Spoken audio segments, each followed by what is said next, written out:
دونوں جملوں کو آپس میں لنک دینے والا، دونوں کو میننگ فل ریلیشن میں لانے والا کیا چیز ہے؟ وہ ایک مقدر ہے، وہ یا نعمت ہے یا وہ بچ گئے۔ اللہ کا شکر ہے کہ بچ گئے، آج میں وہاں نہیں گیا ورنہ پکڑا جاتا، مارا جاتا۔ اللہ کا شکر ہے کھانا مل گیا۔ اب آپ نے اللہ کا شکر ہے کھانا مل گیا میں نعمت والا مفہوم تھا، فوراً سمجھ گئے، لیکن چونکہ آپ بچ جانے والے مفہوم سے واقف نہیں تھے کہ اللہ کا شکر ہم اس موقع پر بھی بولتے ہیں کہ ہاں بچنے کا، کسی مصیبت سے بچنے کا مضمون ہوتا ہے، تو پھر ہمیں اگلا جملہ بعض کا سمجھ نہیں آئے گا۔ میں نے اس دن کو مثال دی تھی، والدہ نے کہا کہ بیٹا گرمی لگ رہی ہے، تب والدہ پانی مانگ رہی ہے یا کہہ رہی کہ پنکھا چلا دو، وہ کیا کہہ رہی ہیں یہ اب ہمیں فوراً سوچنا، اور اس کے لحاظ سے ہم جواب دے دیتے ہیں کہ اچھا والدہ کو گرمی لگ رہی ہے تو ان کو پانی چاہیے یا کیا چاہیے، یہ ہمیں پوچھنا ہوتا ہے۔ اب یہ جو مقدر تھا اس کے اندر، یہ ہم اس کو اس کے لحاظ سے جواب دیں گے۔ تو والدہ نے جب کہا کہ گرمی لگ رہی ہے تو میں آگے سے جواب دے سکتا ہوں امی میں پنکھا چلاتا ہوں آ کے، یا امی جان بجلی گئی ہوئی ہے پنکھا نہیں چل سکتا، وغیرہ وغیرہ۔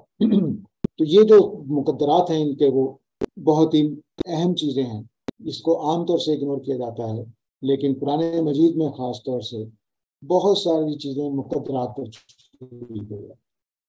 مقدر کا مطلب وہ باتیں ہیں جو کہیں نہیں گئی لیکن اندر موجود تھی، جو کہیں نہیں گئی لیکن اندر موجود تھی جملے کے اندر۔ یہاں اللہ کا شکر میں نعمت ملنے کا ذکر نہیں کیا گیا، بس شکر بول دیا گیا، یا بچ گئے کا ذکر نہیں کیا گیا، بس اللہ کا شکر بول دیا گیا، لیکن یہ وہاں پہ انڈرسٹوڈ ہے۔ تو یہ جو چیزیں انڈرسٹوڈ ہوتی ہیں یہ مقدرات ہوتی ہیں۔ تو میں نے یہاں جو مثال لکھی ہے، بھائی چینی تو ڈالی نہیں ہے، یعنی چائے ٹھیک ہی لازمی مقدر ہے، کوئی چینی تو ڈالی نہیں، چائے ہے دودھ ہے جو بھی چیز پیش کی گئی، میں کبھی چینی تو ڈالی نہیں، تو اس کا مطلب ہے کہ وہ چیز پھیکی ہے، یا پھیکی نہیں ہے لیکن جس جو پی رہا ہے اس کے معیار کے مطابق پھیکی، چینی تو ڈالی نہیں، تو یہ اس کا مقدر ہے۔ اب اگلا جملہ آئے گا بھائی چینی ڈالی نہیں، تو اگلا جملہ ہو سکتا ہے بس آپ چینی نہیں پئیں گے، یہ جملہ ہو سکتا ہے۔ یہ جملہ ہو سکتا ہے کہ پھیکی نہیں ہے میں نے چکھ کے دیکھی ہے، جملہ ہو سکتا ہے۔ تو دونوں کے درمیان ریلیشن چینی نہ ڈالنے کا نتیجہ ہے کہ وہ پھیکی ہے، اس نتیجے کو ہم مقدر کہتے ہیں، اور وہ اگلے جملے کے ساتھ جڑنے میں معنی خیز تعلق پیدا کرتی۔ مسلمات جو ہیں وہ بھی کلام کے اندر نہیں ہوتے، مسلمات میں لفظ کے معنی خود شامل ہوتے ہیں۔ مثلا اللہ کا شکر تینوں لفظوں کا مطلب کیا ہے، کہ میں اس وقت جتنے الفاظ، ہزاروں الفاظ بول چکا ہوں ابھی تک، یہ الفاظ پر میرا اعتماد ہے کہ آپ ان کے معنی جانتے ہیں۔ مسلمات میں سے اگر مجھے ابھی پتہ چل جائے کہ میری کلاس میں چینی اسٹوڈنٹ بیٹھے ہوئے ہیں، میرے لیے بولنا ممکن ہو جائے گا۔ اس کا مظاہرہ اگر دیکھنا ہو تو اس آدمی کو دیکھنا چاہیے جس کی مثلا وہ لینگویج کمزور ہو، جس میں اس کو بات کرنی پڑ رہی ہے، اس کی جو حالت ہوتی ہے وہی میری حالت ہو جائے گی۔ اگر ایک سیکنڈ میں آپ مجھے بتائیں کہ کلاس روم میں تو اردو سمجھنے والا کوئی نہیں ہے، سارے چینی بیٹھے ہوئے ہیں، تو میرے لیے مشکل ہو جائے گا، میں خاموش ہو جاؤں، ایک لفظ ہی نہیں بول سکوں، کیونکہ مجھے چائنیز نہیں آتی، تو جب یہ زبان ان کی نہیں آتی تو میں بول ہی نہیں پاؤں گا۔ مسلمات کے اندر لفظوں کے معنی بھی شامل ہوتے ہیں۔ مسلمات میں دوسری چیزیں بھی ہوتی ہیں، جو مثلا گاڑی کے ساتھ سفر کا یہ مسلمہ ہے کہ گاڑی ہم سفر کے لیے استعمال کرتے ہیں۔ اب دیکھیے مثال جو میں نے دی ہے یہاں پر، سردی کے موسم میں باہر سے آنے پر والد نے بیٹی سے کہا چائے پلاؤ بھائی مارے گئے، سردی کا موسم ہے، انہوں نے نہیں کہا کہ باہر سردی ہے، بس انہوں نے کمرے میں آتے ہی کہا چائے پلاؤ بھی مارے گئے۔